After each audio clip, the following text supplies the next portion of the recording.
I'm pretty sure I talked about the Toronto Raptors like 3 months ago or something, but since then they've made themselves a few moves. They lost some guys, they gained one guy back, they have some intriguing young players, so I think it's worth talking about them again. So first and foremost, just like if we talk about some of the moves they made, they lost Corey Joseph, who I really liked as a backup point guard for them, someone who could also play with Kyle Lowry on the bench units. They lost Patrick Patterson, which, to be honest, I'm not, killing them over, because in the playoffs especially, he would go through these stretches where he just couldn't make a shot to save his life. So even if he was still good defensively, he wasn't always giving you the three-point shooting. Hopefully he can be more consistent with OKC. They also lost DeMarre Carroll, who wasn't really hurting them. Well, it doesn't hurt them to lose him, I should say, because he was a little disappointing. He never really was that two-way player that they wanted him to be. Once they gave him that big contract, maybe it was because of injuries, whatever. So he's in Brooklyn now. They have acquired CJ Miles, who I've always liked because dude can shoot, and shooting is nice. I'd say he can also play the shooting guard or small forward position, although I would say he's more natural of a two, just given he's not the strongest dude in the world, but whatever.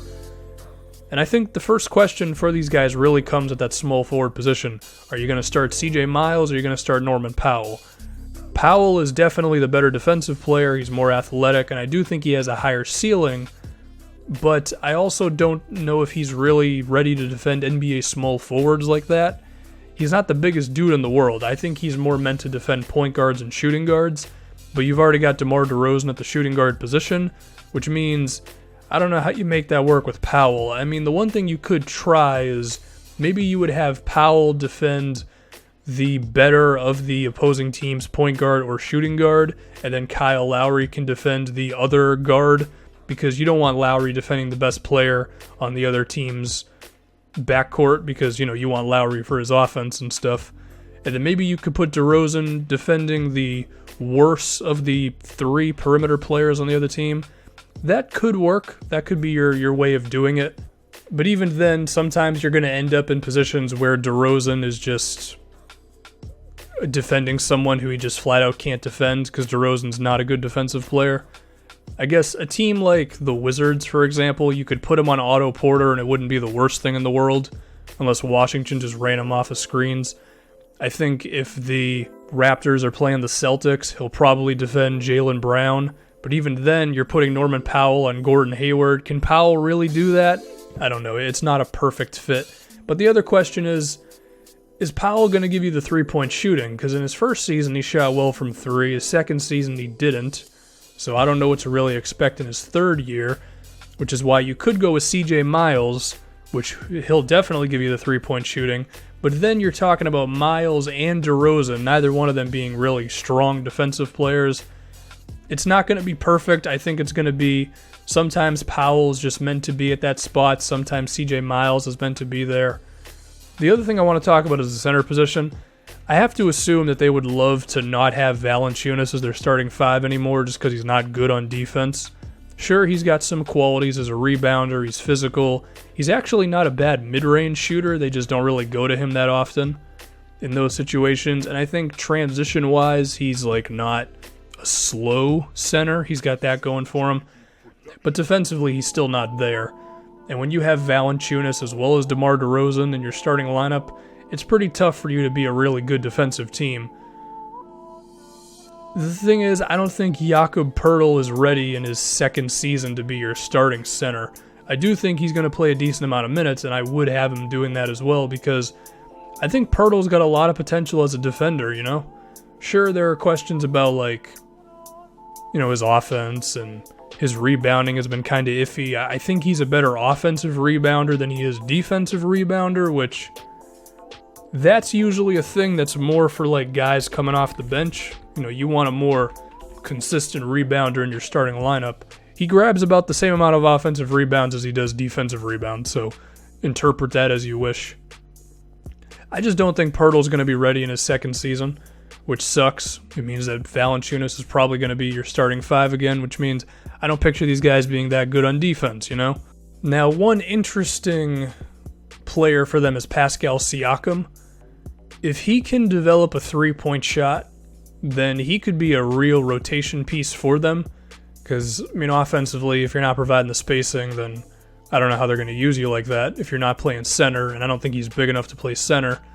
But I do think there is potential for him to play power forward next to Serge Ibaka, and that's a front court that can be decently switchy. And if Siakam's got his three-point shot down, given Ibaka's shooting improvements, that could be a real lineup that you go to. And that one could give you just more versatility and give you a more modern NBA front court as opposed to Valanciunas, who can't really defend the pick and roll like that. So all I can hope is that Raptors coaches and whoever the hell else they got in there are urging Siakam to learn three-pointers, because if he does that, then he can actually be a really ideal power forward in today's NBA, because, he's pretty athletic and he's shown good signs defensively in only his rookie season. So just good luck to him for that one. But at the same time, while it's nice to say these things about Pascal Siakam and Jakob Poeltl and all that, I think it's a little unfair to expect all these things to happen immediately in the 2017 season, or the 2018 season, I should say. So I would say Toronto is probably worse than Cleveland as well as the Celtics. I guess the one edge I could give the Raptors up on Boston is that the Raptors have played together, whereas, Kyrie, Hayward, Horford, all these guys, they really just haven't played basketball minutes together like that. But I also expect Brad Stevens to figure it out pretty quickly. And just speaking of head coaches, let me just do my annual 15-second Dwayne Casey isn't that good because his offense is super basic. He gives the ball to DeMar DeRozan too damn much. Okay, we got that out of the way. Speaking of DeMar DeRozan, is he finally going to learn how to shoot threes this season? At this point, I'm not going to say he is. I'm not going to remain hopeful that DeRozan's going to start shooting three-pointers. I'm just going to assume that he's going to keep on making his contested mid-range jumpers and all that. I mentioned earlier DeRozan's defense. That's where I would like to see his improvement. I don't really see why he's not a good defender. He's a little on the slim side, so I guess there's that one. But from a physical standpoint, he's like, 6'7"? He's decently athletic. I don't know why he's just not that good defensively. I don't really see the body and the defensive output just don't really match up with him, is what I can say. Is there a chance Kyle Lowry makes a decline this season? Probably not. I think he'll be totally fine. Maybe his shooting will take a little bit of a dip just because the pick and roll pull-up three-pointers that he makes, that's pretty tough to sustain if your name's not Steph Curry. Since I was talking about some young guys, I can talk about Nogueira as well, or Bebe.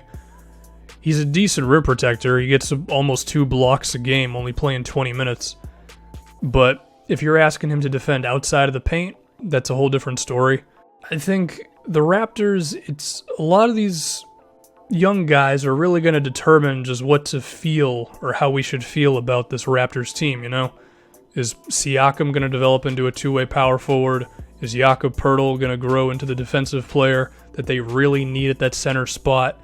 Is Nogueira going to be able to grow into that center that they need? This is just what it is with Toronto at this point. If Siakam just explodes and has like a Draymond Green-esque emergence, then maybe we're having a different conversation.